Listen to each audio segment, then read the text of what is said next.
Salute, everybody. We back with another one. You already know. Listen, y'all. We got Wack 100 leaked call. Federal informant details how he worked for the feds. Salute to everybody. Y'all hit the poll. Y'all hit the question. Everybody drop likes on the way in. Share this video. Appreciate all y'all love. Hopefully y'all all in a blessed mood today. Grand Rising to everybody. Let's get into this audio so that we can break it down. This is to the youth. This is why you stay out of the streets. This is to all you think you running the streets and you listening to the rappers and think this side of you is that. Listen, at any given moment, he could go about 3 parts of this. This is fresh off the press. I just got this. Cause you got a story. You sound like you can do a movie on your shit. Nah, bro. Well, let's rewind. You say you go to the feds.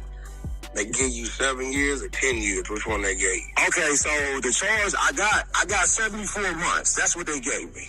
But that's because really I was facing 15 years minimum, mandatory minimum. You know what I'm saying? Life is the max. You know how that sex trafficking shit go. So boom. So when I get in that trafficking minors. Yeah, sex trafficking minor, because I was the security, it's his name, Duchess or whatever.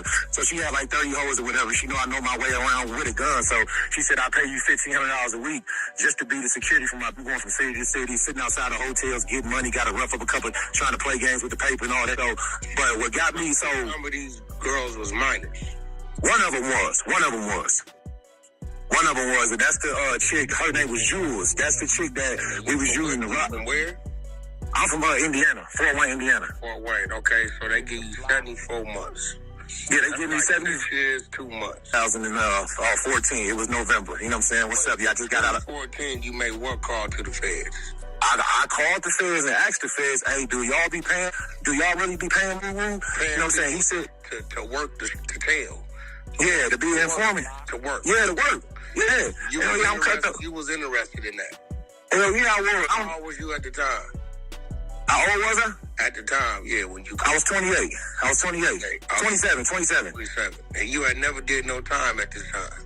Man, what? I done been to, not in the feds, but I had been to the state joint, you know what I'm saying? Like all the worst prisons in Indiana. I already had 9 years in the joint. So you already had 9 years in the joint, so had you cooperated prior to this phone call to the feds, or this was going to be your first time cooperating?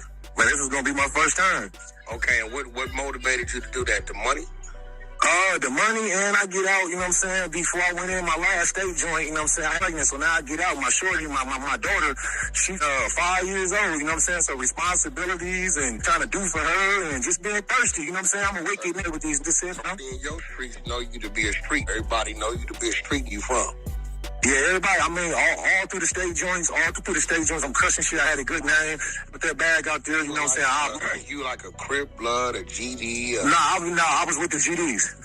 With the GDs, so you got like did they have a section in Indiana? You said... Nah, see, Indiana ain't like that. See, where I'm from in Fort Wayne, it's at the top of the state. So we like 2 hours from Chicago, so we gravitate. Yeah, you know what I'm saying? But it ain't no... What they called you? What they call me? Yeah, what they know you as. My name Rain. That's what I call myself. Yeah, Rain, like it's rain outside. But everybody been knowing me for, Everybody know you from what, as what? 6'5". That's what they've been calling me all my life. 6'5". You 6'5"? Is that what it is? Yeah, I'm 6'5" and a half, you know what I'm saying? So they just started calling me that when I was a young. Okay, so 2014, you get out the state, you got a kid, 5. You're real. Everybody know you the street, so ain't nobody gonna think nothing. Out of nowhere, you call FBI and actually really be paying for That's people a fact. to work the streets. They tell you, yeah, depending on... They tell me, that I ended up working with the agent that ended up trying to take my life from me because I ended up beating him for some bread, but I'm going to get to that point. So his name was Special Agent Jay Stewart. Him and his other agent was in there, put me in this little room. They patted me down, all this little wild shit. Okay, what you know? You know what I'm saying? So at this time, I had been out 9 months. You know what I'm saying? So I had been out there in Indianapolis in Indiana. I had been out. You know who Usman, you know who shot who. Yeah, I know where the pimps is. I know where the pimps is. I can make a pimp. I can manufacture whatever I want. How much y'all gonna pay me? So make a long story short, he said, well, to buy guns from felons, we'll give you, you know what I'm saying, 700. If you go get a 9-piece of better or soft, you know what I'm saying, we'll give you 3,500. If you go get the same thing, 4 ounces of Fetty, you know what I'm saying, we'll give you, that's what they was wanting in the sex trafficking shit. We'll give you 4 bands or whatever. So boom, I'm moving and grooving for like 3-4 weeks, going to buy guns in the hood, and I'm putting shit on that, bopping them and getting a pop. So I come up with a plan though, Wack, and this what got me burnt. This is the man. You putting shit on, you mean what you mean? I'm making pimps. I turn a brick maker. You got to line him up to get the bag. Yeah, turn that pimp just to line him up, turn him up to a dope boy just to line him up and all that. So I called Jay Stewart, and I tell this is where I was finessing. This what got me time right. I'm on every drug it is in the street. I'm on the X pills. I'm smoking the K2. I'm for Molly. I'm for everything. So I'm really chasing too. So that's what, you know what I'm saying, that was another added motivation. So I called him and tell him, hey, it's this nigga down here from Chicago. He just popped up in my city, man. He told me he got bricks, you know what I'm saying, for 40,000. So Jay Stewart, you know what I'm saying, his ears go up. You know what I'm saying? Like, okay, shit, you think you can? So he said, I'll get back to you. I got to talk to my boss. So 2 days later, he called me and asked me, did I think I can make a small purchase from this guy or whatever. So I'm saying, yeah, I'm just waiting on him to get back in town. So at this time, before this conversation happened, I had went to this little city called Marion, Indiana, and I found this little dirty ass little following me around, driving for me, holding the straps and all that. So I ended up paying this $1,400, you know what I'm saying? And I gave him the whole spiel, like, this the play. Walk in this room. I'm dealing with it, gonna be outside, but he's scary, he's out of town, so he's not gonna come in this house. So I'm gonna have my phone on speakerphone just so he can hear all the, you know what I'm saying, play go down, just so he know I ain't beating him and all that. Start a little young dumb word. So all along, I'm throwing this nigga to the feds, right? So boom, I go meet with the, I called the agent back and tell him, hey, yeah, it's a go. Dude said, he said, well, how much does he want for the 9 ounces? I said, well, shit, he told me he charged me, he'll give it to me for 3,500. So he said, okay, that's cool. But see, I went and bought 1.5 ounces of soft, and I just put some of that, creatine in it, you know what I'm saying, because it's still going to shake back and test for the soft or whatever. So they take me down to the Fed building, they strip me out, you know what I'm saying, they got this new shit. I mean, I ain't no career before this time, but they put this little shit smaller than a button in the brim of my fitted, you know what I'm saying, for the audio to give me. They put what? They put this recorder, like, it's for the audio part of the blitz I'm putting down, right? Okay. So, but it's smaller, like, you remember watching the movies and shit back in the day where they put the wire and shit on the nigga chest and all that shit? Yeah. No, they ain't doing that shit no more. They put some shit in hat. Like, it's smaller than the button on a button-up dress shirt or whatever. The bottom of your brim of your hat? Yeah, like, you know how you can pull the brim of your hat down, like the little inside of it? Yeah, like around the circumference of where your head go. The little flap. Yo. Where you go? Good content. Hold on. I got it. Hold on. We're going to go to the... Yo. Hold on. Let's go to the... Damn, I lost him. This shit crazy. I got him back on. No, hold on. Thing I heard was you said they put the recording device around the inside of the hat. Okay. So, and then they also gave me the Cardis. Man, they gave me some Cardis that was wired up for the video or whatever. You know what I'm saying? You can video the Cartiers.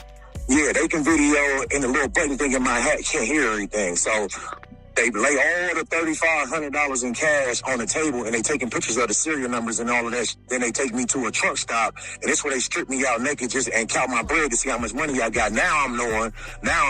They just wanted to make sure I ain't trying to finesse them or whatever. So when they gave me the money, they gave me the $3,500. Boom. They take me to this apartment complex where I got this meeting at this fiend house or whatever. So I walk in there, you know what I'm saying? Walking over there, my nigga, man, you got that for me? He's like, yeah, I got that with a paper. Here we go right here. So we do the exchange, you know what I'm saying? In and out.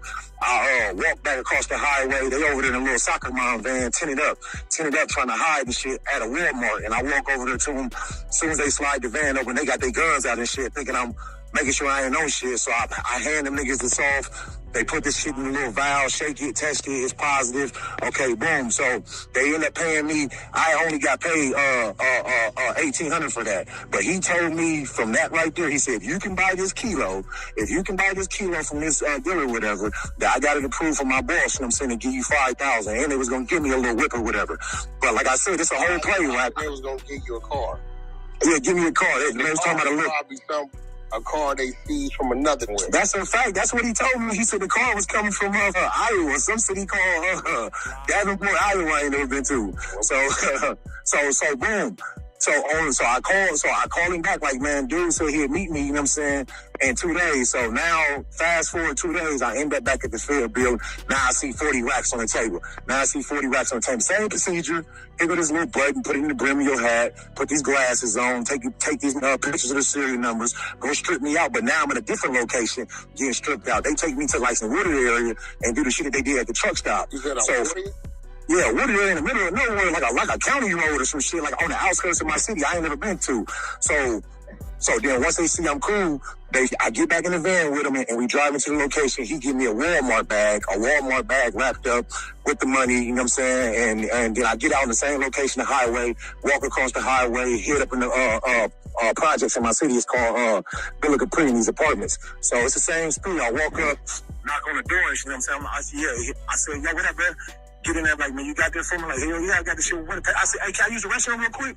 See, because I already gave him that little money I paid him for. I gave him like $1,000, like $1,400. I don't know which one, but I paid him. And then so when I get in the bathroom, turn the water on, raise the window up, and this right here, Wack, this mistake right here, what these huggies did to me. And listen to me. Everything I'm telling you, I'll be watching you. I watch all your little shit. I know how you fact check shit. You look shit up. You ain't just, man, this shit going, I'm telling you, I ain't up having to give up like 10 bodies just to get out this shit. But let me get back to it though. So what was that? You said you go to the bathroom. Yeah. No. I turned the water on. To do a whoop bop. I'm listening. Yeah. Okay. So listen. I turned the water on the bathroom and all that shit. Raise the window up. Climb out the window. Now it's a field right there, and it's some apartments right next to these apartments. Probably like a 5-minute jog called Centennial. I'm boating through the field. You locking up on the 40 cash. I'm going that shit. This what I want. So listen, but at this time I'm tripping. I'm on every drug. Now I'm doing this to the feds. I'm not thinking, where can I run? Ain't nowhere I can run. Did you leave the glasses in the bathroom or was you running? Man, when I glasses were in the bathroom, when I made it to the field, threw my hat off, I had this little fat ass white bitch from Ohio, this little country ass busting out there living off her and shit. She living out there in a different, so she got there in the parking lot waiting on me, hop in the car and run to her grandparents' house because she ended up getting snatched up too. She had my paperwork too, but they didn't charge her because I took all the charges. She was just, that play right there got her under their radar, but she didn't know what was going on. So I got those 40 racks now. We go to this little town called Holgate, Ohio. This is where she was living at. So now you a rat on the run. Now I'm a rat on the run. That's a fact. Now I'm a rat on the run. So I'm this story, baby. Huh? I already know what I want to do with this story. So look, no, hold up, though. Hold up, bro. Hold up, man. This story get way juicy in this. So listen, you don't. Hell no, I get on any camera. And I'm standing on it. Yeah. So, boom. So, I'm running now. She took me to Holgate, Ohio. You know what I'm saying? I got 40 racks and I got to hit 38,000 up under the dryer. And then, boom. At this time, I had already had a bullshit case in the city. I was supposed to go sign up for house arrest for a little petty theft charge. I had busted shit off and I got receiving stolen property for having it. So I was supposed to go do 30 days in house arrest. Now what? Tell me. You took 40,000 from the feds. That's a fact. So listen, hold up. So nigga in the spot with the dope. So he mad too. Yeah, I done went and got this nigga from a whole different mother. He didn't never have no dope. This was that picked up out of Marion, Indiana. Had dope was the first, second. I went and bought, no, listen, it's the same. I went and bought an ounce and a half out the mud, nigga, from the streets. I put the creatine on it, turned that shit into Never had that money too. Now I kept that money too. You had 3,500 and got the 1,800 they gave you for the buy, and it was. I gave him a band. I rolled the money up and pushed the shit in my ass. Pushed the rest of the shit in my ass. So when they took me back to the truck stop and stripped me out, they didn't find no money because the shit already in my ass. I got you. Yeah, so I was in, and let me say this shit again, Wack. I was in no trouble. I wasn't trying to work off no time. None of that. It was just a whole triple cross for nothing. Around with the 40. So now I'm on the line with the 40, but I told you I got this misdemeanor case in Indiana. So I said, you know what, man? I'm high. I do the dumbest shit in the world. I call myself coming back to Fort Wayne to turn myself in for this little 30 days, do 15, and get out. Is looking for you. Oh my God. So listen, when I get to the city, I'm in the city, I pull up at my mama's house, right here on Winter Street, Winter and Pettit.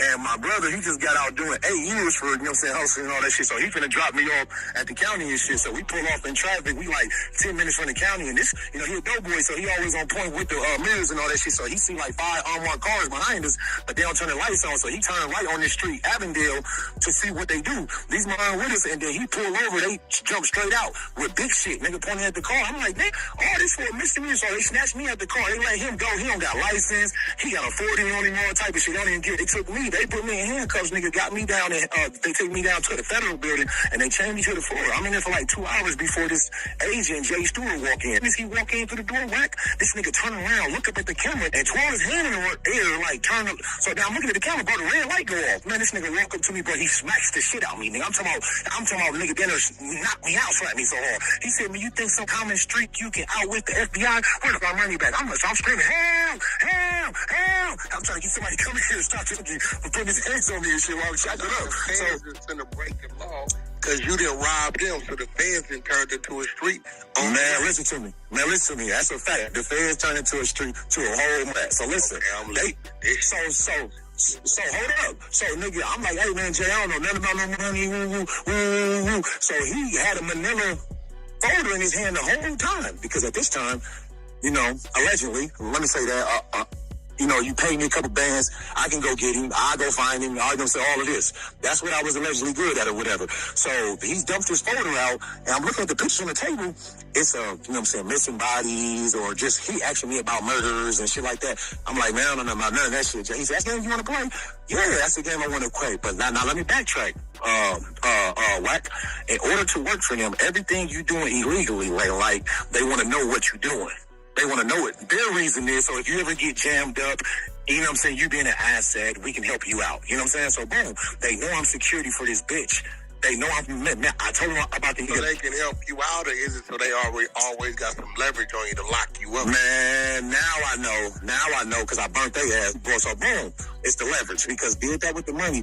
The agent said, okay, take his ass to the jail, because it was a cop in the interrogation room, so the cop cuffed me up, take me to the jail. I'm just thinking, I'm finna go in here for a 30-day do 15. And there's not really my charges in the book. I mean, I almost died. Got me charged with sexual misconduct, attempting to promote this is state charges at the time, attempting to promote prostitution and human trafficking. They don't mention nothing else. So boom, hold up. So now I'm in this bitch, I'm going crazy. Gonna get at me, calling me up. Nobody know about the other shit I was doing with the feds. But now they're like, oh, you choke my ass, nigga. My name no hold no weight. Now I'm whipping shit, that shit. So forget the cutting on myself, trying to myself and send me to Broward.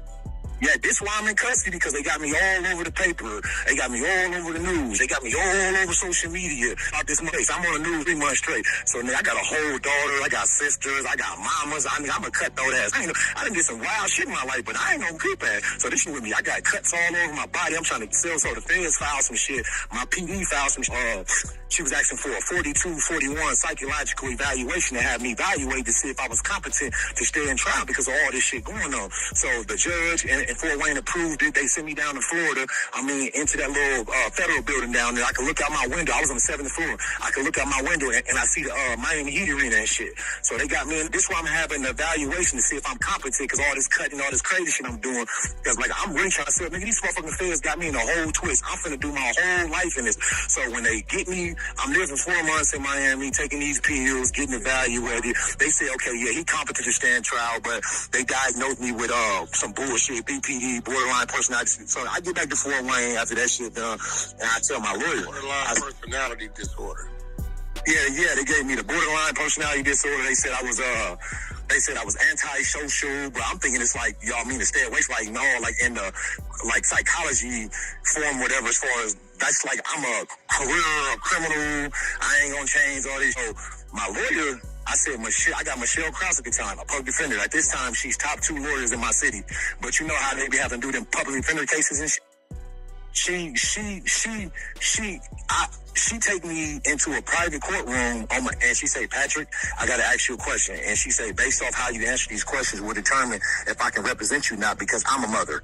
I said, you guys, whatever you want to ask me. What's up? She said, well, did you girl or did you pimp her for money? I said, Michelle, man, listen, this is the third time you represented me, man. I come with the same charges, robberies, kick those and shit like that. No, shooting at a nigga. I'm like, no. So she said, would you be willing to take a lie detector test?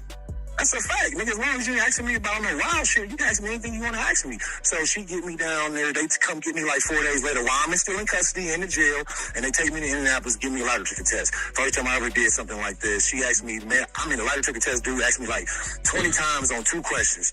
Did I body this girl or did nigga mama, you don't know? Make a long story short, I passed that shit with a flying color. She filed some shit at the time. I don't know what it is. It's called a motion to suppress the evidence. She challenged the evidence. She do three depositions with the alleged victim, 3 different stories that came back negative, no DNA. So she like, Patrick, what's going on? So this is the first time I tell her the story. This what happened, Michelle. This one is. So after she hear this, she like, oh, so she set up a proffer agreement with the AUSA and the agents and shit. Now, this is when they take the gloves off and they get dirty. They don't give a fuck. I'm in there doing this proffer agreement, and she explained to me what a proffer agreement is. She said, as long as I tell the truth about what I'm talking about, I cannot be charged, state or federally, as long as I am telling the truth. But if they find out that I'm lying, that's when they can bop my ass on this shit. So the whole thing is, she telling me we setting up a deal to give them the money back, and if you give them the money back, we'll drop your charges. We'll drop the state charges. So boom, they came and got me from the county, shackled me up 3. How you gonna get the 40 back? Cause you spent it, right? I know it's gone. No, I spent 2,000. Remember I told you I put the 38 up under the dryer. Oh, the 30. Okay, I got you. Yeah. So now they come get me, my lawyer, and like 4 marshals, and they on the black SUVs. Now we going to Ohio. Man, when we get to these old white people houses, I told y'all we went to her grandparents' shit and put this shit. They like, what the police like? So they don't know what's going on. They didn't already see me on the news, told the little talk to me no more, but they go in there and get the money. So we got some shit down here in Indiana called mycase.com, mycase.com, Indiana. So if you want to search like any other charge, like any charge a nigga had, any dismissals, anything to do with the criminal courts, that's how this niggas in Indiana. So after I did this deal and I gave it, and they got that 38,000, so I got charged with all this crazy state shit. They trying to burn me now. I got charged with this shit April 27, 2016. Wack, if you do and when you do, look up and see when these charges got dropped. It all makes sense. So the charges got dropped on me May 6th. The very next month, I got charged. They ran me through the mud on the 27th, bro, for days straight. Bro, May 6th, they filed to dismiss every day charge I had. I didn't have to see no judge, no plea bargain, none of that shit. Dismissed. So now I'm thinking I'm going home. So they come to me, pack out. The judge or nothing? Man, they just dismissed it. Now, I swear to God, man, it's a true story. Paper, you know, I've been hearing you online. Paperwork don't lie. Yeah, I'm listening.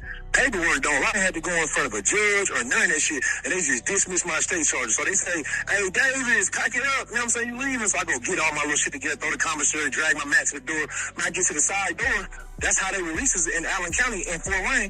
Man, the feds right there, man. Read me a warrant. So they didn't finesse me. They didn't got my state charges dropped. They got their money back, but now they indicting me for sex trafficking of a minor. Sex trafficking of a minor. So they locked me up. So I'm turning right back around. Wasn't that your original charge? No, because they didn't have no. They was trying to build a case after I beat them. So what they did was they had the state grab me, put these bullshit charges on me just until they get their shit ready. Did the state put on you? The state. Yeah, man, the state put the charges on me. The state put the of this underage girl. They said, oh, and this is Indiana. A lot of us don't know this, but look it up. This is charge on you, but so it didn't exist. Yeah, it never existed. They put 4 charges on me. They put on me sexual misconduct with a minor, saying I had intercourse with a minor, attempting to promote prostitution of a minor, and human trafficking of a minor. But the feds had them put this on me, so it'll hold me while they get all their shit ready to get to go in front of the grand jury. You know what I'm saying? So they finessing all the way around. Get my money back. Let this dumbass nigga think he going home. Put this sex trafficking with a minor on him. So now he facing 15 years of life. But see, what do they want from me, though? I told you, they was trying to squeeze me about bodies when I got in the interrogation room. So now, I'm facing 15 years of life. Man, you got me up. No, hell no. Not passing her, nigga. I already been in 9 years. I got all this. Hell no. I'm not about to do this. So she said, well, what can you do? What you want to know about bodies? I got shit buried. So make a long story short, Wack, I ain't gonna lie. I ended up cooperating on, bro, 5 murders. I went and got on the stand on a nigga on a murder and all that shit. All that shit, man. So that shit ended up getting me. So what, you turned in 5 murders and the niggas that did the murder? Yeah, so okay. One nigga that did the murder. One nigga that did the, no, it's different cases, right? It's different cases. So boom, listen, I got three guaranteed for sure bodies in my back pocket that I did not do. I don't got nothing to do with it. Hell yeah, let's make a deal. So nigga, I'm talking to this, and then while I'm in the county, you don't know what's going on. So yeah, certain niggas looking at me like, oh yeah, you choke more ass work, nigga. I work. Win, lose, or draw, nigga, you got nigga, let's shake. So certain niggas is me. So I luck up and get in the cell with this little young, you know what I'm saying? At the time, he real active in my city. He just in this fucking talk. Right. So let me get this right.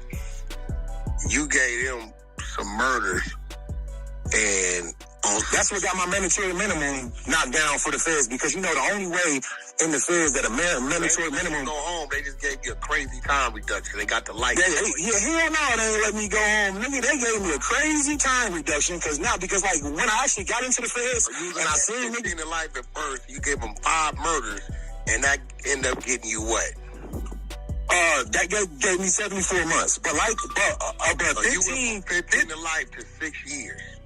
Yeah, 15 to life to 6 years. And listen, 15 years is only the mandatory minimum. You know, they got all them enhancements and all. You did this, you did that, you did this. So I was looking at least 30, 40. You know what I'm saying? I was looking at like 30, 40 because I found out once I gave them these bodies, but see, they binding me to have to testify on this in the city. So now I done got on the stand on a no here. So you just couldn't just give them the shit. They wanted you to testify too as well. Yeah. They said because they ended up giving me, you know, a 5K1. They ended up giving me a 5K1, but in the deal though, Wack, in the deal, they said the only way they gave me the time cut, but they said you do not testify, we give you that year back. It's in the agreement. All this shit is in my court records. So for the minutes young niggas in the county talking about all these murders and shit for show shit. Oh, I threw up at the scene. I put the nigga, I cooked his ass too. So nigga, I hopped on 3 cases while in the county too. Hold on. So now you picked up some more murders from the county jail just talking about their case or murders they did that they didn't get caught for. I cooked that. Sure did. So this wasn't the cases they was in there for. This cases they just talking about. Well, one locked up, Lil Artie was locked up for a triple homicide, you know what I'm saying? But he talking though, you know what I'm saying? Giving up facts about the case, only, you know what I'm saying? An idiot or the details working the case is gonna know. So when I come, now I'm reading this law library, LexisNexis, I'm learning about third-party cooperation and all this. He giving me facts. So nigga, I went and told my lawyer, she went and told the prosecutor, and then I hopped on this other case in the county, this other murder case. He wasn't even locked up for it. He was locked up for a robbery, but he talking about this body he did, and come to find out, dumbass nigga did this shit. Really threw up on the scene how he did. How he told me he did. So when they went and tested DNA, it was him. He just telling you this shit for no reason, just to pass. Man, they just in the cell just talking, nigga, like we best friends. I don't even know these. You know what I'm saying? So I had to testify. So I testified twice, Wack. So, because I ended up getting a Rule 35B too. Because after I got that 64 months, I wasn't done. I mean, I'm trying to get out earlier. So, I testified on name Dante Curry, man. His name, Killer Tay, about this murder in Fort Wayne, Indiana, when he took a contract. You know what I'm saying? So he ended up beating it. Though. I got on the stand. I was a strong witness and all that shit. He ended up beating it. Then, but see, like, nigga, I ain't done yet though. Wait, hold on. So, cause he beat it, did you get time off or? Yeah, no, they gave me my time up front. All they obligated me to do was just testify. It don't matter if he win or lose. Gotta testify. Okay, how did he beat it? Because that's an agent. They was investigating me for the murder. And that agent that I ended up burning, the one I keep mentioning, Jay Stewart, he showed up to called Jay Stewart as one of his witnesses or whatever. And Jay Stewart, because at the time, I'm working as an FBI informant, got knocked down. So I came to him while I was on the streets before I got locked up. This is why he called this agent as a witness, because while I was working for this agent, I heard about 8 contracts in the street. 8 contracts in the street, you know what I'm saying? Where, you know, it's money on niggas' heads or whatever. So I gave this nigga 8 names, and one of the 8 names on the list ended up dead, and now I'm on the scene. You know what I'm saying? I'm on the scene. You know what I'm saying? So, Jay Stewart he testified that they had reason to believe, you know, I was the one that also gave like 8 different names, and I mean like 3 different names about who possibly could have did it and all that shit, but he said they was investigating me for the murder. So that's the reasonable doubt that they needed from a decorated special agent to get this nigga to beat the shit, you know? So you telling on him actually worked for him? Yeah, me telling on him worked for me. Now, he didn't get cooked, you know what I'm saying? God bless him, you know what I'm saying? But I got, you know what I'm saying, they knocked another my life. With that murder? I never got charged. None of this. The whole city was getting shook down about it, you know what I'm saying? So it was a code, because I ain't gonna lie, man, the nigga got knocked down, and I went to the feds, the next day, shit, yeah, I was there, and I was, you know what I'm saying, we were just supposed to be going to buy some weed, and when we pulled up to this nigga spot, you know what I'm saying, at the park at the corner, because he didn't want nobody in front of his house, he don't bust plays in front of his house, so, you sitting there smoking blunts waiting for Buddy to pull up. This is what I'm telling the feds when I went to him the next day after Buddy got, and I'm like, man, you know what I'm saying, we were sitting there waiting for Buddy, and then I seen some lights pull up, and then some headlights pull up behind us because it was dark, and then Buddy got a text on his phone saying that dude was saying he was out there, so he got out, he looked over at me and said, shit, I'll be right back, you know what I'm saying, and when he got out the car, you know what I'm saying, he was walking in the middle of the street, he got on, and then got the fire, so I pulled off and left him. That's what I told him. They said I was lying. So they thought you did it? Yeah, they thought I did it. Yeah, you know how that shit go. But like I said, and see, what I wanted to do with this whole little... So boom, they not telling me, hold up, I got to register as a sex offender. So hold up, no. So let me get back to the story. So boom. Now you down to the 74 months, you trying to work some more time off. Yeah, I'm trying to work this time. You in the feds, are you right? Yeah, I'm in the feds. I was at Tucson, Arizona, USP. That's a dropout yard. You know, only certain type of that yard. You either a snitch, you either a transgender, you a gang dropout, you know what I'm saying? Or you just some old head nigga who been down 40 years and you tired of politics. You trying to kick back. All right. I'm listening. Yeah, so shit, at that yard, right? What they call the cheese factory? Man, they call it Lover's Lane. That's trans, all them bros and all that, you know what I'm saying? That's why I be sitting back laughing at Gucci online, all this federal shit. Nigga, he was at a dropout yard. He was at Tell Her USP dropout yard. Who's that? Who you Gucci, man. Oh, come on, man. You tripping. He Google it. He didn't walk no active. He's at a dropout yard. Walking with hot. Maybe they send him over there because it's celebrity status. Man, you got celebrity. That nigga was in the trenches. Well, we don't know. I ain't saying them bad. I ain't saying that nigga hot. We don't know Gucci to be in toll on nobody. You know what I'm saying? So hell no. You ain't never heard that in the feds. What reason would they have? They just can't he control going over there? What I'm saying is, he's always hollered that blood shit. If you are an active gang member, if you got any of that shit in your PSI, it's certain yards, them dropout yards, you cannot go walking until you go debrief with SIS and the feds. They take that, tell them everything you know about the gang, all that shit, nigga, then they gonna give you what's called a drop tag. You know how I know this, Wack? Because I got that, did that. Yeah, I don't know what yards Gucci Mane walk. I just know I've never heard. Now, ain't nobody ever said, I've never heard that he told her no shit like that. But heard of Gucci Mane doing no telling or nothing. No, hell no. I don't know. T.I. in the feds. Now, was he on that yard passing through on some transfers? Did he do his time? He did his whole bit. He was in the challenge program. What he's talking about? He's in the challenge program. What is that? The challenge program is his own unit in the Fed. Certain Fed prisons got a program, you know what I'm saying, to help you break the criminal cycle, teach you living skills and all this house shit. He was in that. Is that the reason why they sent him there to do that program in particular? He got sent to that spot. Because that's the yard I was at. When I first did that gang dropout shit, Baby told me I had to leave Florence and shit. The first spot they sent me to. BMF. Yeah. That nigga told me I had to get off the yard, you know what I'm saying? Because of my, he didn't know. And then I was ready to run anyway because I hadn't shown no paperwork yet, right? So I got down there, I'm hot. I know I got case and all that shit, so I'm trying to keep it away. So I'm cutting myself. I'm walking around like I'm slowly smelling, keep niggas out my face, pulling up on me. So this shit worked for me for 60 days. Because, you know, you only got 30 days to show that work. You might get a 15-day extension depending on who got the car or whatever. So when right before he told me I had to go, walked up to me, asked me for my case number. I'm like, oh, shit, me to go. So that mean they gonna go in there and pull it themselves? Yeah, he gonna have his people on the street pay for me. You know what I'm saying? Got you. Yeah, pay for me. So then when I get to the feds, I'm still working at Tucson. All the guards calling me chomos. Oh, you got to, because in any kind of sex case, you're a chomo. You ain't got to touch on nobody. Any kind of sex case, they gonna call you a chomo. And so if you in that yard, they gonna roll you up. Yeah, they gonna roll like because you come in 2 weeks before you get there, right? Because the laundry get your information first because they got to get your clothes and shit ready. That's when they walk up, they get the list of all of them on the bus and they walk up to every morning. Hey, you got a homie coming. You got a homie coming. Hey, what's his name? What's his name? So already pacing me, already looking me up. So when I hit the yard and I want to play games with them good men, they say in the feds, niggas gonna put me in a whole little twist. So, you know, walk up to you. Oh, what up, homie? What up, homie? Yeah, this so-and-so, this so-and-so. Give me a little care package, you know what I'm saying? A little hygiene, shower shoes, some little joggers, sweat, some commissary. Hey, homie, man, you smoke? Niggas got some K2. Niggas got the dab. You going to sell thinking shit sweet. You ain't see them two big niggas stop in front of the door. Now they got you in there putting knives in you. Gotcha. Yeah, so like now I'm out though. Like I'm out. Like so like the feds, even before I did some shit for them though, but I went to 5 different states working knocking shit, right? And then what I'm saying with this story, just so like I ain't lying, or the next I talk to I ain't lying, because anything to think of, I'm pushing up with this shit right here. What I want to do is have a lie detector test formatted to my all this shit facts and nigga, all my work.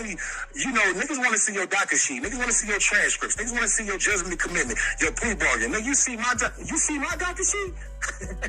Say see you. All the bodies I cooperated on. So all the bodies corroborate on the seal.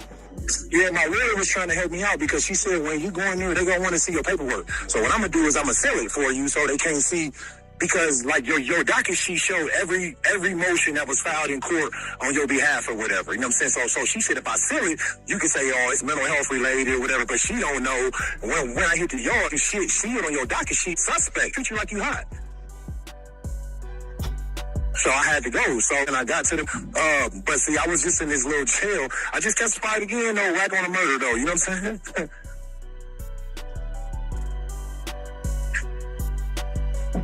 You hear me?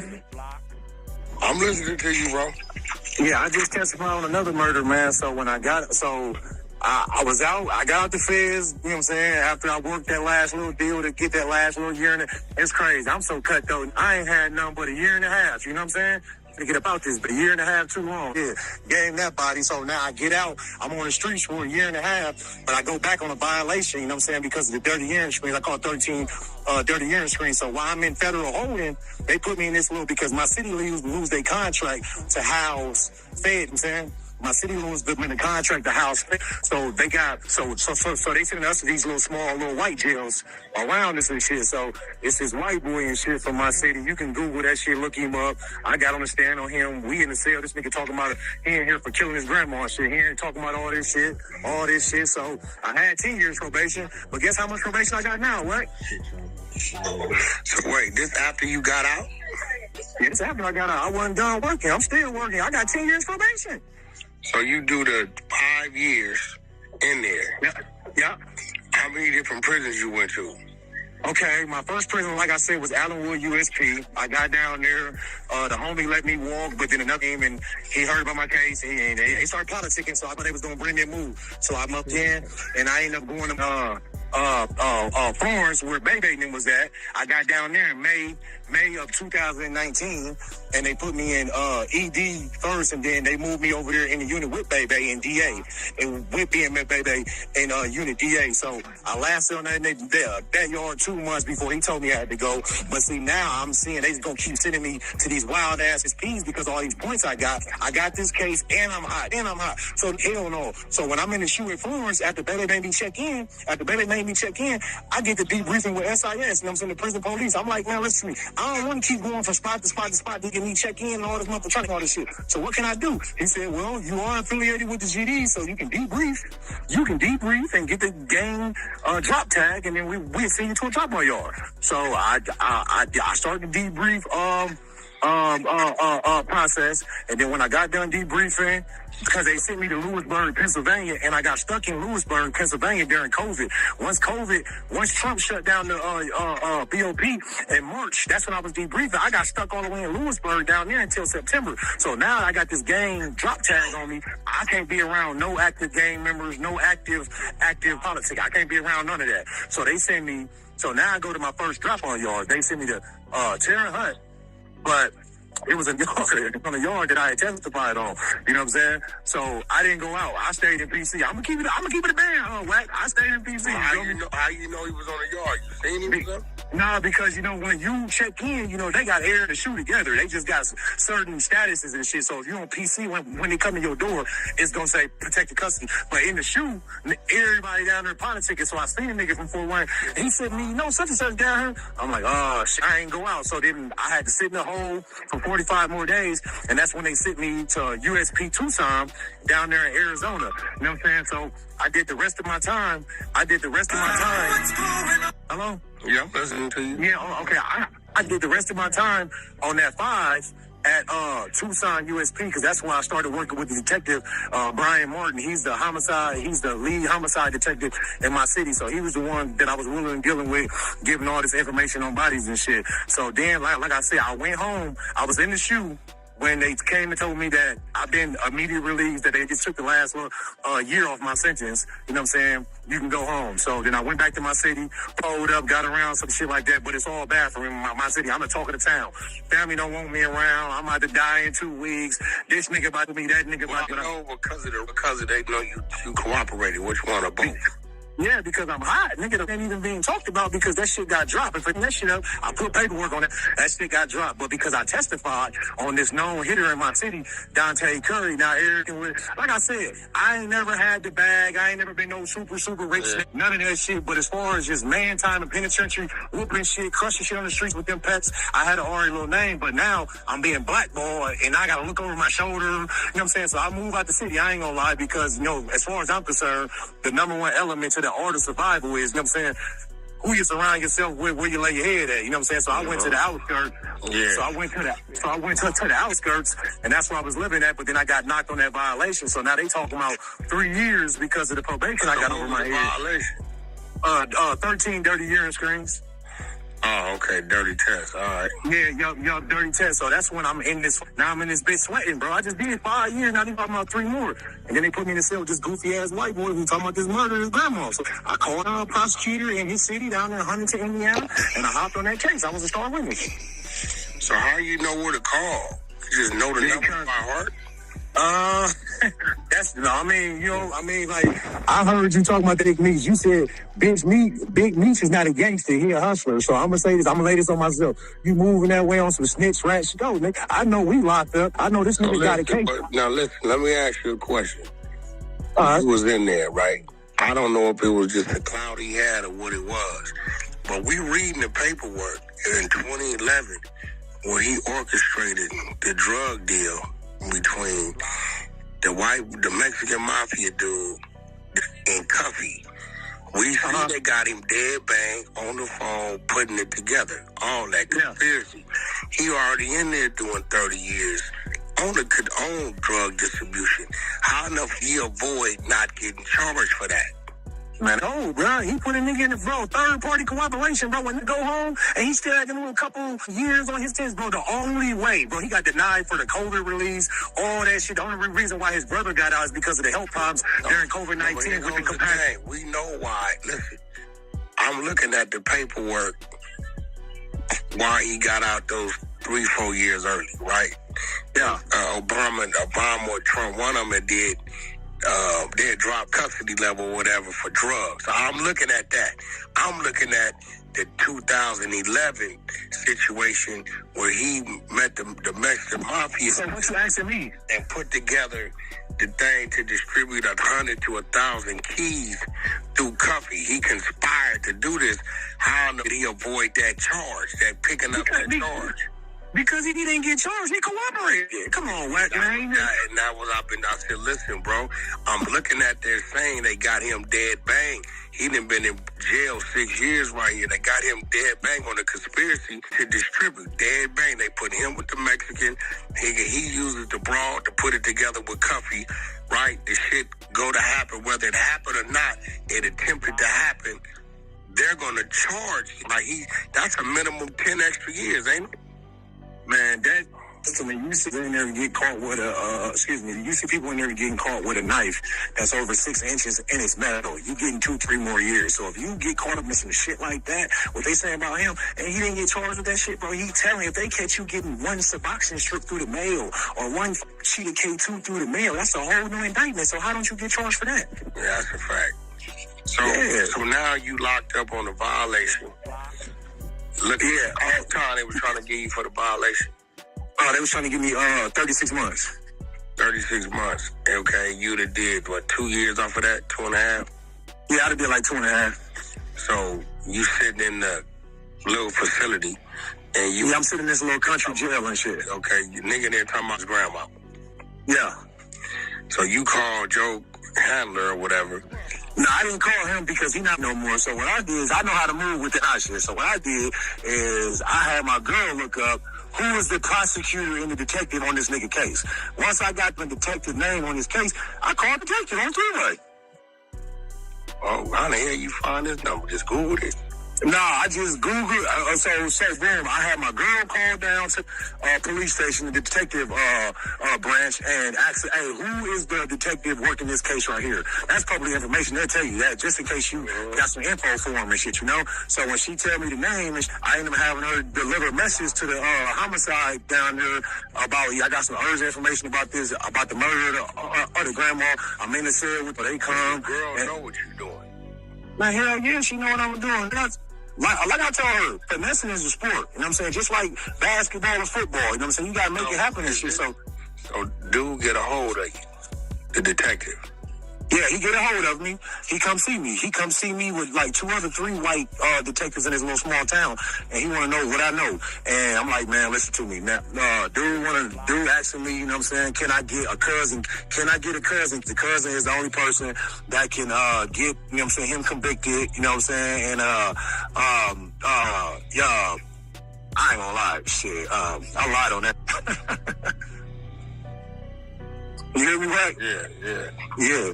You know what I'm saying? So I got some facts, but you know what I mean? So some other shit I added to that shit, you know what I'm saying? You know what I'm saying? So when the deal went through, I did not get the time off that they promised me because of some bullshit. My lawyer hopped off my case, more my public defender hopped off my case. So that's why I can tell you right now that I finessed some facts that he told me about the murder, but I added some other star witness. So like I said, I'm on a probation violation waiting to go back to the feds. So right before I go back to the feds, they come get me because I'm being held now, and they move me to Ohio. Man, the feds be moving niggas around pre-trial, so they move me to Ohio, where this small town come get me, and they bring me a subpoena for me to sign because they subpoenaed me to court to testify on Buddy. So he got found guilty though. So I'm about to use that right now. Information. Yeah, with my information, he got found guilty. So right now, I'm in the halfway house, nigga. I just got out the feds. I just got out of New Jersey. You know what I'm saying?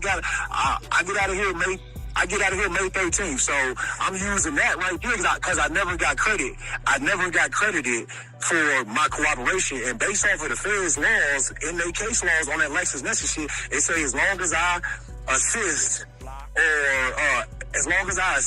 or in the investigation, I ain't gotta get nobody convicted, but as long as I could assist any state or federal agent, any detective or federal agent, I get credit for that. You know what I'm saying? I get credit for that. So I'm finna use that shit right now, right? How did you end up going back doing after violation? I had to, man, they gave me 15 months. Man, they ended up giving me 15 months because the prosecutor, the probation department was recommending 36 months. Well, the judge gave me 15 months through 12. So I did 11 months. I did 8 months in county jails, and I just did under 90 days at Farrington, New Jersey. Another dropout yard. FCI, though. So now You trying to get your probation knocked down. Yeah, I ain't down, nigga. Shit, I'm finna file a motion. I'm finna file a motion. Rule 35B2. Yeah, testify. Got found guilty. I want my credit for that shit. So now you in an all-out dog fight about you getting credit for your We getting into this case next, you heard? All-out dog fight. I need me. You feel me? Yeah, about me right, nigga. Let me get mine. What time they supposed to get you off for that? Yo, this nasty work, y'all. I've been the whole time listening. I don't even want to mess it up. I just been listening. You know I like to talk, y'all. I swear I wanted to talk. But look, we're going to get into the breakdown of this case. One of these cases that this guy talking about, he here ranting. Nah. We going to figure out what happened in this Dante Curry case right here, son. Because he ended up beating the case when this rat over here was ratting on him, bruh. You see what I'm saying? Verdict, not guilty of the M, of the unaliving, this guy right here. So we will be getting into him in a couple of minutes. Salute to everybody in the building. Everybody hit the poll. Did Wack told? Yeah, I'm rhyming. Hit the question. You know what I mean? And salute to everybody. Hope y'all all having a blessed day so far. Let's get back to the content, y'all. Right now, I got 2 years of probation left. And I'm tired of dealing with these white people. I don't give a... I'm trying to get that just done with. Now, I'm trying to get that shit done with. So what y'all want me to do? What y'all want me to do? So listen, this is my whole disposition with you, right? Shout out Big Bolly. I really think people need to hear you. And Shout out Bill G. Why. Because, you know, I've been pushing the streets as a myth. That is a slogan that comes from Troy Ave. But yeah, telling these youngsters and these youth, hey, listen, what they think the streets is, it ain't. Because you was an authentic dude, hustling, doing everything under the sun. But when you woke up and you decided to do what you did, by the time they figured out, the damage was already done. Not only it was already done. Not only that, you know that when you go to prison, if you want to, there's a way you can actually protect yourself from getting attacked behind the repercussions of telling, right? Man, I got all of that shit, Wack. So what I'm saying is, it was a book I wanted to do. All right, Wack. You want to do a book? I got your blood. I got your blood. On Pyrus. I got your blood. Listen, we got to get to this, a little bit of this real quick, just to see what happened in this Dante Curry case, because this guy snitched on this guy, and come to find out, his snitching ended up making this guy, helping this guy to beat this case right here. So I will be going through the paperwork. I got Pacer up, so I'm looking at the case, and I'm looking for the case as well, but we just going to go through a quick breakdown and see what happened when he beat the case. So Fort Wayne, Indiana, Wayne, it took a jury more than 5.5 hours to find Dante Curry not guilty of a reported M for hire homicide on a snowy night in November 2015. But Curry, who made judge and jury wait for about 20 minutes before he arrived in the courtroom, was as relaxed as ever when the not guilty verdict was passed the lips of the Superior Court Judge David Zent. Now, Curry turned to shake hands with the lead defense attorney, Robert Scremin. Before the court, security officers suggested the attorney escort Curry from the building to his vehicle. That was fine with Curry as well. Okay, as soon as you bust case, nigga, you just get to walk out that door. Oh my God, ain't a feeling like that. For Lynette Scroggins, the mother of Harold Von Harrigan, who was unalived around 6:30 p.m. November 21st, 2015, as he sat in his 2002 Ford Taurus listening to music, the verdict was below. The trial accused speaks on the record. Okay, a jury delivered it. I just can't believe that. That's all I've got to say, she said. This is his mom. Curry told Wayne 15, the television news station, that a musician specializing in gangster rap, there would be a new release coming soon. I've been saying from the jump that it's not about the evidence, but it wasn't me, Curry said. During the closing arguments Thursday morning, James Posey, Allen County deputy prosecutor, leading the defense with deputy prosecutor Joan Nimmo, told the jury that the FBI evidence could have been better. Agent Kelly J. Stewart's had a slew of bank robberies during that time, and some of the notes and evidence were written down and recorded, and some were not. Scremin and the lead defense attorney, aided by public defender Sean Arata, threw doubt on a recorded weapon with Patrick Davis, a friend of Curry's, who said he drove him to the deadly encounter and then arranged to buy the M weapon. Stewart accompanied, but the recording inside a home on South Park Drive picked up 4 voices. And the ISP trooper, Rob Smith, who sat in a pickup truck in an alley, identified Curry from a photocopied image that Scremin said could have been unreliable. So Scremin also said that there was no DNA evidence linking Curry to the homicide, nor surveillance video from equipment like a Ring doorbell.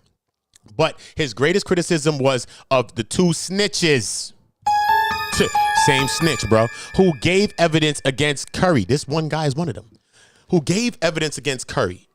Davis, now serving time at a federal prison in Tucson, Arizona on federal SEX crimes, claimed he unwittingly drove Curry to Harrington's home on Central Avenue, believing it to be a marijuana deal when he saw Curry walk up to the driver's side window and unload 7 bullets into the driver's side window where Harrington was listening to music on his earbuds and took off. Davis, who testified about his experience, but also blabbed about other unsolved Fort Wayne homicides on the witness stand. This is the guy we're talking about, bro. This is him, son. Listen, got a year off of his 7-year sentence for his efforts. Cedric Edwards, who claimed to have overheard the Davis and Curry talking about the M for the hire homicide of Harrington, as the 3 of them were incarcerated on A and B blocks of the Allen County Jail, had his 2-year sentence for escaping lawful detention suspended for 2 years on probation. Posey dismissed the criticism as ridiculous, seeing as how the sentence reductions were that meaningful. Both Davis, after he served his time, and Edwards faced retaliation for testifying against Curry, he said. Their hood pass is gone, he said. It's open season. Posey showed his typical humor, trying to convince the jury that the 2 convicted individuals were legitimate. They lived in different worlds, Posey explained, adding their great risks in the street. Why would he come in and lie to you and put himself in great danger, Posey asked. I'm not asking you to give him a Sagamore of the Wabash, but Posey said, referencing the highest civilian state honor awarded only by Indiana's governor, the truth for the deal does not mean they're really living, okay? So that's just a little breakdown of what happened in this case. We see that they're talking about the 2 snitches in the case that actually told on this guy, Dante Curry. He ended up beating his case. Alhamdulillah for that, bro, that he beat the case whether he was guilty or not. He beat his case. Straight. You got a whole snitch snitching on you, bro. You know what I'm saying? And you still beat your case, bro. You got to thank God, son. I don't know. If you believe in the devil, thank the devil. You better thank somebody, because they had you damn near dead to right, but they ain't had no real evidence really linking you. They just had these snitches, and it goes to show you. So when we listen to this conversation of this snitch and how he was just in cells, going in bullpens and shit, and Shark Tanks and shit, he just listening to people talk about their cases. One guy said he clipped his grandmother. He turned him in. Another guy was just talking about an unsolved M that he allegedly caught, but he was there for a robbery allegedly, but he was just talking about an M he caught. He turned that M in. So it goes to show you, a person don't have to know you personally. You will sit and talk about specifics of your case, and you will give yourself up. Oh no, you can't be serious. That is some bullshit right there. If you do something, forever hold your peace with it, man. Especially if you catch it unalivance. Forever hold your peace with that. I know it's hard to hold your peace with that, because these type of things jump out your brain at every chance that it tries to get it. You have to really hold these things inside you when you are catching unalivance. Trust me. Stop drinking, stop doing something, start thinking. So you want to make sure that you're always on point. Because when you start talking about certain things like this, your ass gonna get jammed up. Look at this rat, bro. He done ratted on everybody in Fort Wayne and told on Dante Curry, big hitters and all kinds of people from the city. Then he took his snitching on road. He started snitching on different kinds of people in the jails, different places and courts and all type of people he's meeting. He's snitching on everybody. Okay, so we need to be careful out here, y'all. Be careful, man. If you doing crime, shut your mouth. Be a mime. If you're doing crime, be a mime. Fuck the do the time part. First, before you get to doing your time, hopefully you never have to do no time. But if you're doing crime, please just be a mime. Just be a mime. Don't say nothing. You talking to, look how this rat was just talking. He said, son, I ain't know that nigga from Paint. This nigga talking to me about his case and all that. Nigga, I served that nigga up. He said he went to court, lied on niggas, mixed lies in with the truth. The supposed truth, what he got from somebody. He took their supposed truth and added it with other people's personal. Yo, bro, look how these rats is moving, bro. Nasty. Nasty work, yo. For real. Everybody drop a like in the building. Salute to everybody. Everybody hit the poll. Everybody subscribe to this channel that's not subscribed to On Go, because we on Go around here. But one thing about this is that we on Go together. This channel's not about me. I'm just Uda, and I'm on Go. This channel's about all of us being on Go and all of us being on Go together, man. This is not just YouTube. Everywhere you go on YouTube, that's YouTube, son. Niggas want you to send them a couple of dollars and all this dumb shit, super chats and all stupid shit. Yeah, send me love you want, show me love. It's not about that here. We about building with our people, all right? We about getting our knees in the dirt and our hands in the soil and planting with our people, bro. That's why I help people online every single day for free to monetize their channels or do anything that they could do right now. I'm going to help my people to win, because we got people like this nigga over here, 6'5", on this line talking to Wack, that's helping niggas to go to jail, helping niggas to never see their kids or their families again. That's what some of us are out here doing. Just remember that. Just remember that, all right? I was in the streets my whole life, all right? I left that shit not owing nobody nothing, nigga, no nothing, no chinks on my armor. I'm good, son. I'm good. I ain't rat on nobody, no nothing. Salute to that. Salute to that. And this is what we dealing with, man. If you doing crime, man, do your time, man. Do your time, man. Because you even heard this snitch say he only had a 1 year to do on something, and he ended up ratting on the nigga about some bodies and some other stuff, bro. And he only had a year and change to do, my nigga. Do your year and change, bro. Go in a PC somewhere. Go in a hole somewhere. Go in a shoe somewhere. Go do what you need to do, son. But don't be ratting on niggas, homie. Be ratting on niggas, man, especially when you out here doing crimes, my nigga. That shit is the worst, bro. On God. But I didn't really know how to do it. I knew how to do one side of it, but the other side of it, I didn't know how to do it, because I would have had to be like making up scenarios and shit, right? And I didn't know how to do it. But with you, I could just plug you into it, and we can just do everything around you. My whole thing is to enlighten the people that, hey, crime don't pay, and what you think is out there ain't. These streets can change. Like, even when this shit wicked, knew you what you did, but wasn't nobody approaching you, because they probably ain't nobody approaching with me, nigga. I'm still in the same club with these. All that. No problem. So is it that they know you will put some work in, or they just... It ain't even that. They know I get active, but you know, shit, you know, that's get smoked every day, thinking they bleed green and shit. They really monsters and shit, and you got... it's more so about, man, this many times and change. It's like 2025. Nigga, the racks is out here winning. Salute, peace and love. Salute, Martha in the building. Salute, y'all. Use this to educate, and I want to put together something, because I want to do a series based off your story. Matter of fact, man, hey, like, all I'm trying to do right now, I ain't even gonna lie, bro. Like, I understand being on the streets and all that shit. I know nigga got to get his, but I'm just trying to find a way right now. If I can tell this story, I don't give a... We're gonna get the story out there, because see, a lot of these people don't agree with what I do, but what I'm doing is really enlighten and educate, so they don't do it. Nah. You ain't enlightening nobody, man. We don't want to lift these rats up, bro. He told the story already, Wack. We don't need to make no series or no show like you trying to get rats rich now, bro. Nah, son, let that nigga do that shit on his own, son. We not trying to help no rats to get rich, bro. You know what I'm saying, son? Nah, dog, we good, son. You know what I mean? This ain't 50 and Tammy Cowens, and she got her own series after the BMF series. You know that? And that shit is some bullshit. Oh, no, you can't be serious. That is some So we not going to be lifting right up there. rats, bro. He told the story already. Go long now, rat. Go ahead. Sit now. You go find somebody that's gonna help you to build your story, son. Cause soon as your story get out, they probably clip your attic, homeboy. It's real talk, son. People just want to see how you look. I know how people think about these types of things, and this ain't me. I don't got fucking nothing to do with you. I ain't never been to Fort Wayne, but I know some people in Fort Wayne is thinking about this guy like, oh, that's a fact. That's a motherfucking fact. Yard. Salute to everybody. Everybody subscribe. That's really what I'm doing. I'm not here to do nothing to no who told. I don't even care about that, but I'm here to enlighten people like, hey, this was going on. All right, y'all listening to this rap music, but the same telling you this rapping this rap song is the same cooperating. Push come and shove, right? But when that's a fact, because I know when you was in that PC and on them yards, I know you was on there. They was real one time. I was on y'all with Craig Pettis. Oh, that's crazy. Yeah, I was on y'all with Craig Pettis. We was at Tucson together. He was applying Big Meats. Man, that nigga was supposed to be, man. He told, man, that nigga's on a goddamn drop on y'all right now at Tucson USP. Yeah, how much time he got?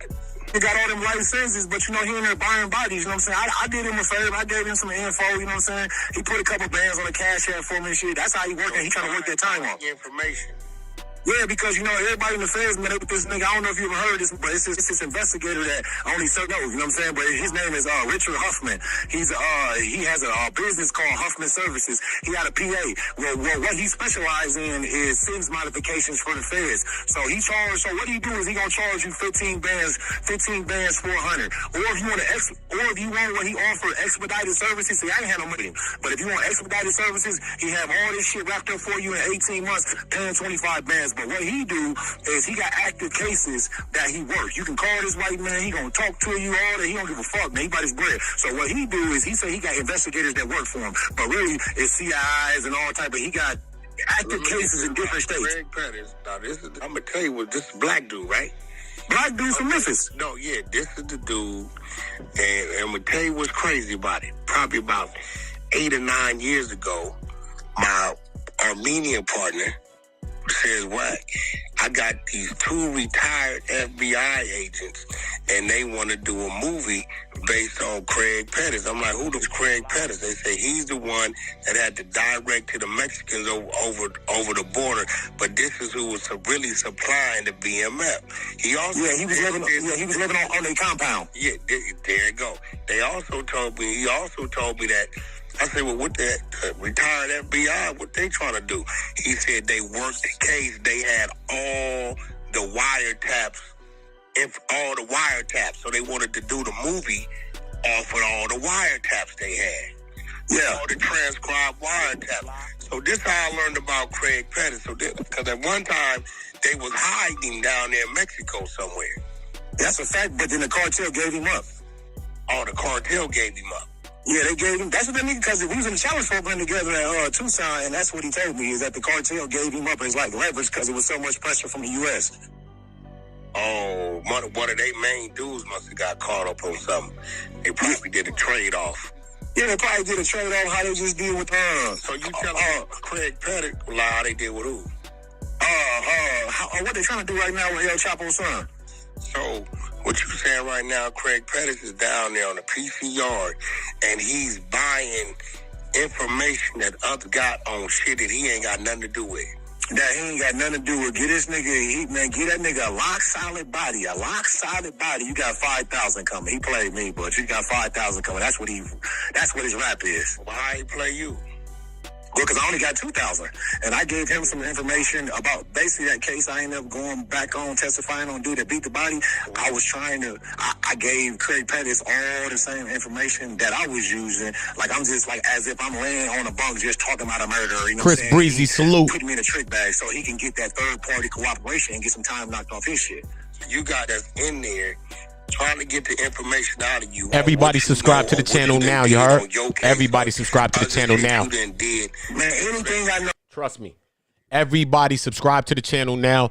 After this video, after this live, after we end this one, we're going to go to some more paperwork breakdown. You know how we do it here. We just don't fluff and think out our heads. We go for the paperwork and see what the hell happened so we can figure it all out. That's how we do it. We just don't guess.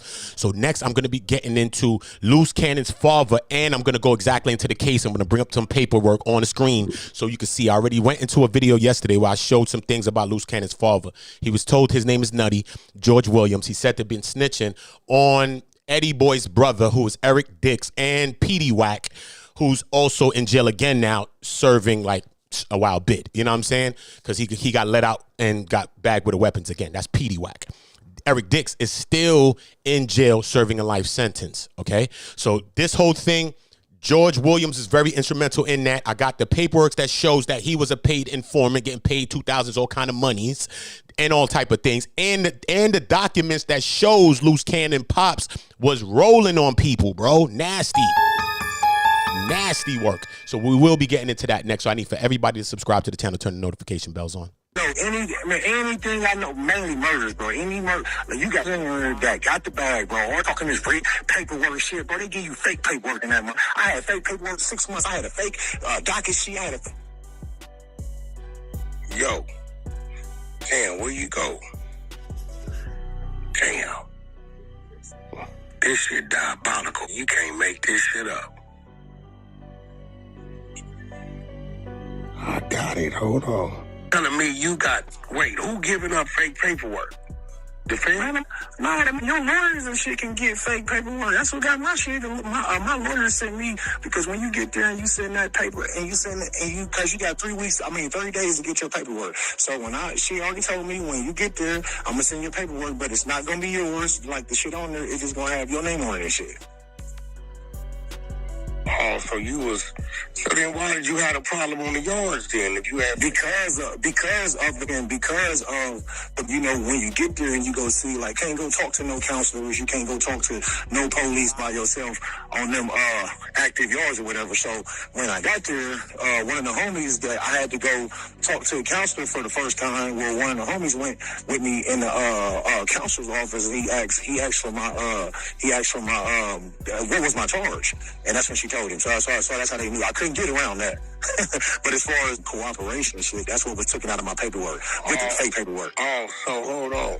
So, because I ain't never been to the Fed, so you telling me when you get there and you go in there to talk to the counselor, another inmate is in there with you? Yeah, you can't talk to no police by yourself. Like USPs and shit, I don't know. Like FCIs ain't as rough as USPs, but them penitentiaries, you can't talk to no police by yourself. One of the homies in your car got to be right there, so put no bone on you, saying you was up there telling, or you can't tell if that's what you're trying to do. You know what I'm saying? Somebody always going to be with you. So when I went in there, he just asked her, yeah, he had the car. You know what I'm saying? What's Sarge? What's Sarge? You know what I'm saying? You told him?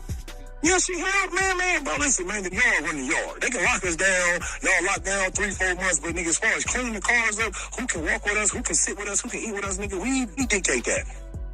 So they not going to tell him we can't tell you that. They going to tell him. Man, no. Man, they going to tell him what your charges is. Yeah, like, COs are so wicked. They looking up everybody. They sit in their office and they on their computers reading this. They know you are a showmo, or if you hot or some shit like that, they going to walk up to one of them. Hey, y'all need to clean your car up. Yeah, he hot, man. Them police be throwing niggas. Them police be getting niggas butchered. The police going to expose you. No, the police will expose you. Hell yeah, in sex trafficking or a chomo case, or you hot, man. Because, like, it just depends on what yard you go to. Like, I was at Florence, baby, got influence. This guy allegedly has some SEX type crimes, trafficking crimes, or what minors, or whatever the case may be. As I read on the brief, on the paperwork that I just read to you, which was the news thing as well.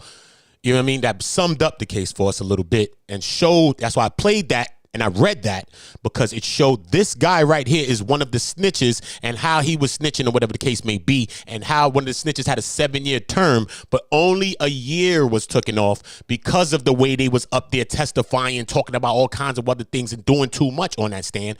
Good for you, Rat. Good for you, Rat. It's nasty work. Some shit, bro. So they tell everything. Baby had the sheets, he got the Suboxone, he got every drug you can have down here. And so even the counselors don't tell him what they're going on. Who in his pocket? You feel me? Got you. Yeah. Yeah, so I see what you're saying about when niggas end up certain places for a reason. Yeah, man. Listen to me. If you end up now, you can get sent to a spot just because it's bed space. You know what I'm saying? It don't necessarily. So that, like, and I'm saying this as far as that Gucci comment I made, right? Yeah, because I could have heard. No, hold on. No, they never. That's wrong. That's some shit in the Ferris, bro. That's one that you never hear. Like, did no wild shit. They hate T.I. Yeah, they hate the T.I. cooperated, bro. I read his man. That nigga told like him, man. He told like the man. Directly with the people. Damn, T.I., that's nasty, bro. We gonna read that case. I know it's sealed. His bodyguard took the case. T.I. is number one on the indictment. Without his money, don't no deal happen. Not caught with silencers. Shit, they got him. Desert Storm, nigga. Kodak, nigga. BG did 15 years, nigga, for one gun. Kodak before he got pardoned, one gun, nigga. 5 years. Gucci, 5 years, one gun. This nigga got caught with big shit and got a year and a day. Man, he told like him. Yeah, I didn't never know what BG went to the feds for. A gun. That's it? Yeah, I mean, armed career criminal. They gave him 15 years. Oh, damn. Yep, armed career criminal. Damn, that's nasty. But he was in there working, though. It's like his celebrity status, that nigga was an average of crushing all type of shit. This is like he was me. Yeah, I ain't got nothing to say about him bad about the thing, about him His fair time, I don't know nothing about where he did time, what he was doing in there. I can't speak on that. We just talked about the paperwork we ran. He was in the other boys' paperwork, which I don't think they saw that when he was in there. Man, hell no, because listen to me, all day, because the boys' paperwork, he took the grand to stand and identified it was dude's gun and his weed. And see, that's how, and see, how to get off of that shit, right, is because they stopped letting your PSI come in. They don't let that part of your paperwork hit the field yards no more. And that PSI, what that PS, and why is because what that PSI would show is every other charge you ever caught in your life, state or federal, and every form of cooperation. If you hop on a nigga case, it's going to be in your PSI. Facts. Even if it was the other nigga case and you was arrested with him, it'll still show. Oh, no, see, okay, if it's the other nigga case, you ain't gonna have that work unless he put it out there. Well, everybody go to jail. They get pulled over, pistol and the weed in the car. The nigga in the back seat tell him, I'm gonna take the case, don't worry about it. But he gonna take it when he wanna take it, right? Yeah, so while they in there, right, because dude's still trying to figure out a way to beat the case. So if you gotta sit a year, 2 years, 6 months with what it is, he just telling you eventually he gonna take it. So story short, the boy and the other go to grand jury, sign an affidavit, take the stand and say the gun and the weed was his. When dude double back to file this shit, they say he can't file nothing. The two people with you, then grand jury that signed the affidavit on you. That's a fact, nigga. I mean, that's telling, because when I signed the affidavit and went to go see a grand jury, nigga, I was cooperating. Yeah, so that's this nigga doing a lot of laughing with this ratting, bro. This nigga doing a lot of. Oh no, you can't be serious. That is some bullshit right He there. doing a lot of laughing, bro. And you ratting on people, disturbing people, lies people out committing their own crimes. Ain't got nothing to do with you, homeboy. This nigga laughing like it ain't a joke. This how these rats be, bro. This how these rats be. Got us all arguing with each other while they over here laughing and ratting, bro. This is nasty, bro. We gotta expose rats at all shapes. We have to, son. This is crazy, bro. The first rule of a rat, bro, if you ain't gonna personally do something to them, the first rule of knowing who a rat is telling someone. That's like the fire, stop, drop, and roll. Tell someone. If you do not tell someone that someone's a rat, a possible rat or informant, you are damn near possibly a rat or informant. That's just period. So, rule one of finding out anybody's a rat, okay, is letting someone know that they're a damn rat. Remember, I told you that. Yeah, but see, that's how making it too in the feds is because the paperwork they seeing is your current charge. So for him, all they seeing is just armed career criminal, gun. Okay, you don't got no code of defendants, you ain't no conspiracy. Okay, yeah, he good, but all along he didn't got down on the state case. How I've been doing, man, hopping on state cases. Yeah, that's crazy, man. Let me put together, man. This is definitely a story. I'm gonna make some calls today, and I'm gonna put. Hey, listen to me. I don't know you, big bro. But like, is you feeling me for real? Nah, yeah, because I wanted to listen. Wack always gonna lift up a rat, right? It's crazy, bro. But nah, son. I'm sorry, bro. You can't be around 50 dozen rats, bro, and not be the rat king. Do you want me to show you what a rat king is? I'm gonna show you what a rat king is on my mother. Listen to me. It's called the rat king, bro. I can show you. You know how much shit I know in my head? Bro, I just be here chilling, son. I don't even talk about I tell you about history if I want to, and I don't. I don't care to. Listen, son, I'm going to show you what a rat king is, though. I'm going to show you the rat king image. I'm going to find an image of a rat king, okay? And I'm going to show, and I want you to tell me, how is Wack not with these people? No. He's with them, okay? This is called the rat king, son. Let me show you a rat king. Hold up, let me give you another pic. This shit is nasty, bro, when I look at a rat king, son, on Jesus. Nigga, I don't like rats, my nigga. If I could clip every rat on earth, I would, son, on Jesus, son, I would. I don't like rats, bro. The physical or the animals, bro. I don't like them, son. I swear to God, son. God told me love all his creatures, and I don't know, bro. I don't know. Bloods and Crips, I don't know, bro. I don't know. Look, this is called the rat king. Okay? It's when all of these rats are together, their tails become entangled. And when you think the rat king is the king of the rats. No. When all of the rats are together in that ball and they be moving around like that, they tails become entangled. And this is how they die. They die just like this. But this is called the rat king. So it's nobody in the history of Earth, son, is going to be around 1 million rats and not tell me that you're tied to no rats, bro. Nah, dog. People don't associate with rats, bro. Okay, they even used to take them like this. When they find them, they would take them and freeze them or like stone them, because this is like a thing that happens not all the time. You know what I'm saying? This is a rat king. All of their tails become entangled, bro. Okay, so when you dealing with rats, homie, don't tell me that you not like them. No, you just like them, close to them. You trying to lift them up. You trying to give them a story. You trying to help them to get a bag, because you trying to get a bag at the same time. But it's all right, son. There's a lot of bags out here. You don't need to get no bag with no rat, homie. You don't need to. So shout out to everybody that's out here doing shit the real way, bro. You might not have everything, bro. You might have been in the streets, got a bunch of money, millions, hundreds of thousands, all types of money in the streets, and maybe today you ain't got nothing to show for it, bro. You know what you got to show for it? Your damn integrity, your damn morals, knowing you never rolled on nobody, knowing you never ratted on nobody, bro. Knowing you never did that. If you live this street shit, if you live this gang culture, bang, bang, all of that shit, son, street shit, hop out a whip on a nigga ass. Any of that life, son, drug dealer, whatever, son. I'm not justifying any part of it, but a lot of that shit I live my damn self, son, and I'm not proud of it, bro. But guess what, son? I ain't rolling on nobody, bro. Come on, son. Come on, my nigga. Come on, my nigga. Anybody that's associated with rats is a fucking rat king, nigga. Period, man. 600 is a cop, nigga, on Jesus sandals, nigga. That nigga's a cop, nigga. Period, nigga. You move with 6, you a cop too, nigga. I'm telling you, my nigga. He's the Crip cop. I never seen a gang member, gang banger formally. I don't know him to be no banger, so I'm not gonna put the banger on his shit. Gang slanger, because he's slanging that gang shit, telling us that shit. But I don't know how deep his ties run. You feel me? I don't know how deep his ties run. So when we thinking about this shit, bro, come on, son.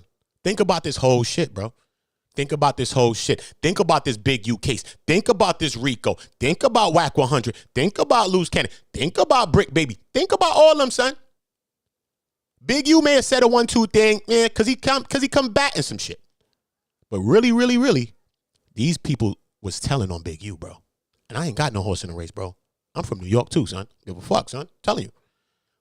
But, bro, people was telling on Big U the whole time. The nigga didn't get a fair shake, son. You know that, right? I'm not saying he deserved a fair shake or nothing. I'm just saying I'm in the street, so everybody in the street, I say get a fair shake. But I'm just saying, bro, niggas been telling on Big U for fucking like 3 years, 4 years, probably more, my nigga. Think about this. Think about this, bro. Investigations and all that was happening and taking place, but trust me, these conversations that they've been having on Clubhouse and all that furthered investigations as well. They don't have to mention that, but they know that it did, because they keep mentioning podcasts, so they know that this shit helped further their thing too. They know that, bro.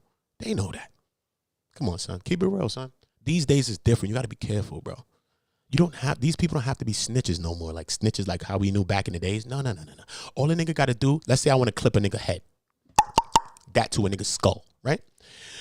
And I tell a nigga, I'm gonna come see him. I'm really gonna do that to you too. Oh, Jesus, sandals, right? And he goes online and he's like, yo, all right, come kill me then. You gonna have to do that then. You gonna have to do that then. He's snitching on me, bro. If anything happens to him, they're coming to me. That nigga could fall and bump his head, son. They'll be at my door like this. Uda, is you in there the last shooter? Oh yeah, you ain't gonna be the last shooter no more. Your ass going in the pens. See what I'm saying?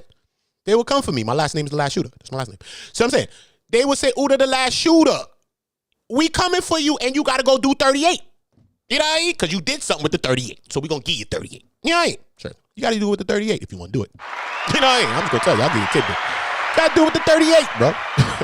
Just like in that Big U paperwork. You got to do it with the 38, nigga. Because we ain't leaving no casings. Oh, no. We ain't leaving no tracings. Oh, yeah. Salute to everybody, man. You know I'm crazy. I don't give a fuck. So listen, though. Niggas is ratting, though, bro. And it's nasty work out here. I need everybody subscribing to the channel, all right? The next video I'm going through is George Williams, y'all. Loose cannon father right after this, man. George Williams, I'm going through the case, what had happened in the drug deal gone wrong, told him to come to Spring Street, met the drug dealer came, they met in the parking lot at first. They were looking like they were shaky about the deal. They didn't want to do the deal with George Nutty and them. Nutty is Loose Cannon's father. He didn't want to do the deal with them. Allegedly, they like, yo, come. You could come back to the spot over here, and we're going to deal with the thing. They go back to the spot, whatever happened. Nutty in the back of the strap, allegedly, whatever this happened in paperwork. I'm going to read it to you. I'm always going to say allegedly, but I'm reading paperwork. Tell the nigga get down on his knees or some shit, whatever the case may be. Allegedly, Nutty say he clapped him. Bang, nigga. by accident. You know what I mean? But it had two of them niggas in there. So he's like, yo, fuck it. Yo, I clapped the nigga by accident, so fuck it. He just hit the next nigga. Bong! Nigga, clap the next nigga too. You know what I'm saying? Word, son, drug deal going wrong. Boom, boom, boom, boom. But then when we get into him, and him rolling and him telling as well, they were saying that he was trying to tell on Big U at the time. I got to confirm this, but they was trying to say that. And then allegedly some people ran down on his ass, said, nigga, yeah, nigga, the upper room when Jesus come, nigga, you gonna see Eddie and Martin in life, nigga. You better change your story, and especially them two little nappy-headed twins, Jermaine and Termaine. They was kids at the time. Loose cannon, his name is Termaine. His brother named Jermaine. They was twins. He said, you see them little nappy-headed twins, Termaine? Oh, no. Oh, we gonna run down in the crib, nigga, and it's not gonna be a full house no more, nigga. Mary Kate and Ashley ain't gonna be in the crib no more. It's gonna be Joey and the rest of them. Don't let us come back on Neighborhood Cousins, allegedly. So the nigga switches story, flip it, boop, boop, boop, boop, boop. Ends up fingering, pause with the fingering, but you know what I mean. Point the finger. Eric Dix, okay, who was like 18 at the time, young kid. Not to say young kids, nigga. I know friends that was skloomp shit since 13, my best friend, right? Caught his first sklooms. We was together, right? Right, caught his first sklooms. So look, I get it, son. I really, really get that. You know what I'm saying? Trust me, son, I get it. But the nigga was rolling, bro. The nigga was rolling, bro. I'm telling you, son. The nigga rolled on him. He's the one who said, oh, nah, they had the rifle. But then it was a guy named Maurice Cornett who was an alleged witness, okay? So whatever, all right, cool. This is the situation that happened, right? There was a rival gang member. Let's say it's 60s. Let's say it's 8 Trays, right? It's a rival gang member. A guy named Bernsey was unalived. He's from 60s. Well, a group of 60s allegedly go back to check his crib. Tommy Ross is the guy who allegedly did it, and he's in jail for the thing at the time while this is happening. He's in jail for that unaliving, right? They go to the crib, allegedly. Not allegedly, this is paperwork. I just like to say it. They go to the crib. They knock on the door. They clap the brother. Bang. Little brother, like 15. Bang. Clap him. Boom. Go in the crib. Clap the moms. Bang. Bessie Mae Ross. Right? Bang, clap the mom. The mom is the wife of a preacher, like a minister or whatever the case. He wasn't home at the time. He was like in a service at church. The brother was in jail at the time. They catch the body, bop, bop, bop, whatever the case. The mother allegedly died from one of the wounds to her leg. While I'm just thinking of it out of my head. I'm not reading nothing. And the son ended up dying from the chest wound that he sustained during the whole altercation. It was multiple weapons used. I think like 3, if I'm not mistaken. A rifle was used as well, right? They were trying to time that back to Eric. So this guy, Maurice Cornett, you know what I mean? This guy, Maurice Cornett, is like, yo, he was across the street on a payphone at the phone booth while all of this was taking place at night, like 10 o'clock at night. So after the sclooms happened, he says, allegedly, he sees Eric Dix run out the crib and all that, and followed by a couple of other gang members, and they run down an alley and all this other stuff happened. This is what he said. But come to find out, this guy had like 60 R's.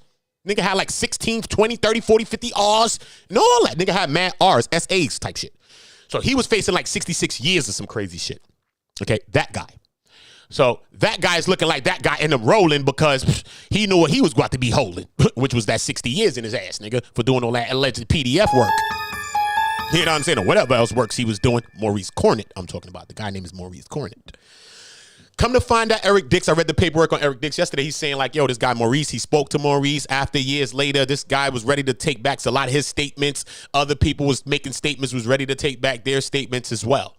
You know what I mean? But one thing that we do know is that George Williams was fingering and pointing them to be in this because allegedly he's the one who I guess gave them some weapons, allegedly, or gave them weapons to handle the thing, supposedly.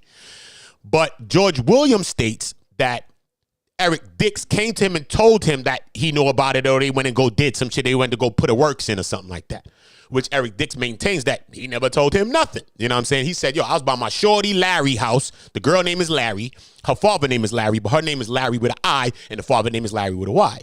So Larry Dillard was the girl's name and the father's name. So he said, look, I was with my homeboy Grant Lyons fixing a tie on his car. Then I went by my shorty crib and we was chilling. Her sister ended up cooking some salmon cakes and all that, salmon patties. We ate some food.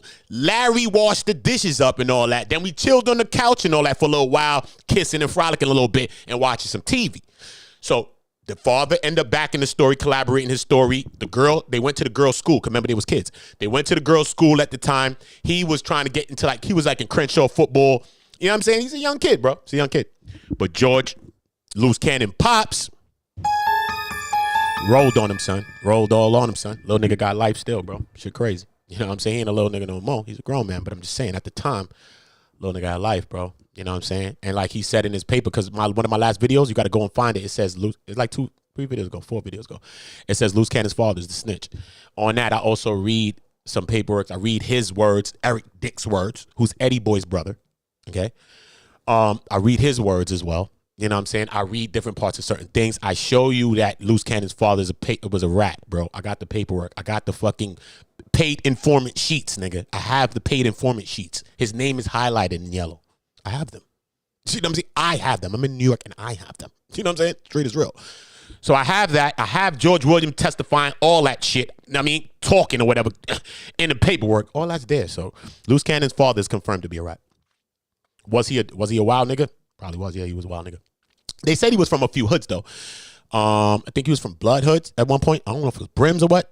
I don't know. Maybe Active Chuck could tell me that. But I think he was around Hoovers at the time too. I think he was hood hopping a little bit. I think he hopped like 2 hoods, if I'm not mistaken. This guy nutty. He hopped a couple of hoods. But ultimately he ended up in the rolling 60s, I think. And so you know, some people say like, oh, so Biggie was cool with Loose Cannon's father. You know what I'm saying? I could play audio right now, Loose Cannon, when he's talking about it, like, yo, man, Big, you can't stop nothing. What you talking about, nigga? You gonna say, yo, look, Unc gonna say, yo, my nephew, I can't tell my nephew nothing what to do. And I'm gonna play that video later on today.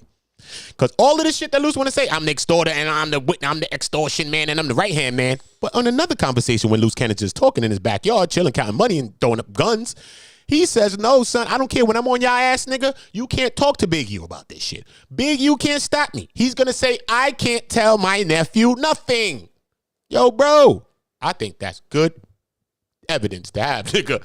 Loose Cannon said, nah, nigga, Big U can't tell him nothing.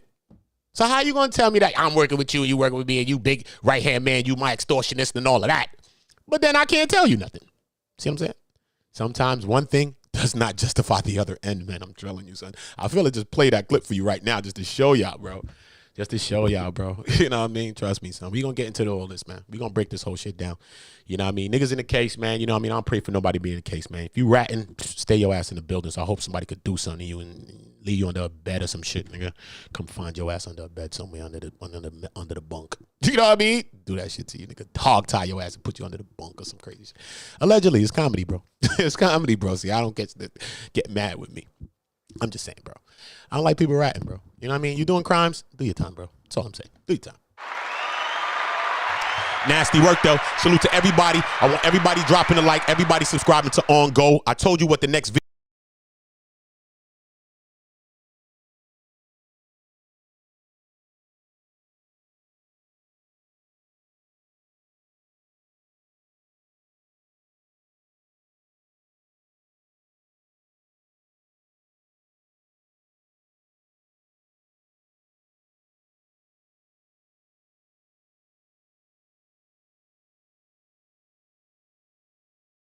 Salute to everybody. You already know, man. Make sure y'all checking that. Make sure you're checking the last video that I did with the snitch and the Loose Cannon father, so that this could update you. Because when I'm about to do the next live right now, I'm gonna give y'all like 20 minutes, probably 10 minutes, maybe like 10, 15 minutes, so y'all could just get briefed up with that video.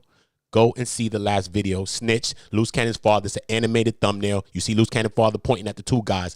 One guy's Eric Dix, one guy's PD Wack, and then Loose Cannon's there too in the room. He was a baby at the time. But I just threw his ass in the room because that's his father. That's it. That's his father. Salute to y'all.